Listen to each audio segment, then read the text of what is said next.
परकटी aunty और गोपाल की कहानी।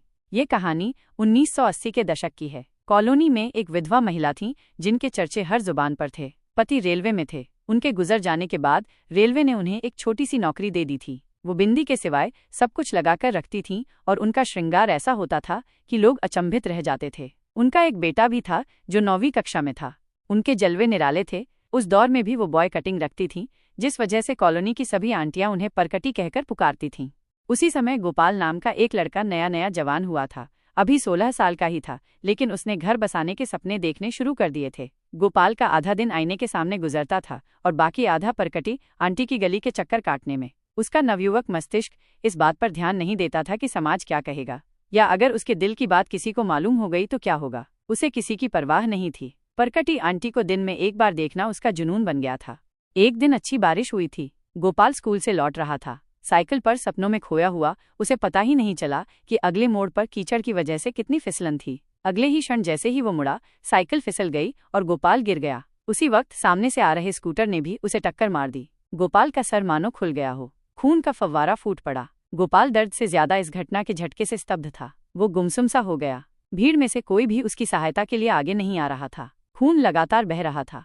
तभी एक जानी पहचानी आवाज गोपाल का नाम पुकारती है। गोपाल की धुंधली हुई दृष्टि देखती है कि परकटी आंटी भीड़ को चीरती हुई पागलों की तरह दौड़ती हुई आ रही थीं। परकटी आंटी ने गोपाल का सिर गोद में लेते ही उसका माथा, जहां से खून बह रहा था, उसे अपनी हथेली से दबा लिया। आंटी की रंगीन ड्रेस खून से लथपथ हो गई थी। आंटी चिल्ला रही थीं, अरे कोई तो सहायता करो, ये मेरा बेटा है, कोई हॉस्पिटल ले चलो हमें। गोपाल को आज भी याद है, एक तिपहिया वाहन रुकता है, लोग उन दोनों को उसमें बैठाते हैं। आंटी ने तब भी उसका माथा पकड़ा हुआ था और उसे सीने से लगाया हुआ था। गोपाल को टांके लगाकर घर भेज दिया जाता है। परकटी आंटी ही उसे रिक्शा में घर लेकर जाती हैं। गोपाल अब ठीक है, लेकिन एक पहेली उसे समझ नहीं आई कि उसकी वासना कहाँ लुप्त हो गई थी। जब परकटी आंटी ने उसे सीने से लगाया तो उसे ऐसा क्यों लगा कि उसकी माँ ने उसे गोद में ले लिया हो। वात्सल्य की भावना कहाँ से आई? उसका दृष्टिकोण कैसे एक क्षण में बदल गया? क्यों वह अब मातृत्व के शुद्ध भाव से परकटी आंटी को देखता था? आज 2017 गोपाल एक रिटायर्ड अफसर है।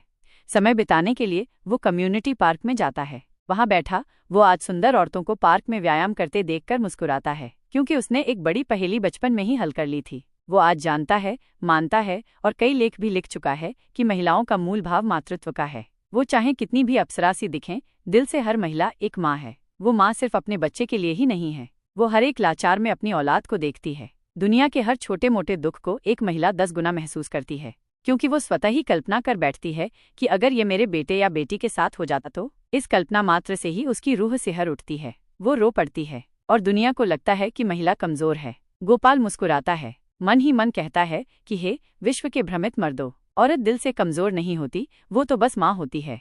न जाने कौन सी खुशबू से बनाई गई है, तू तेरी महक तेरी तस्वीर से भी आती है।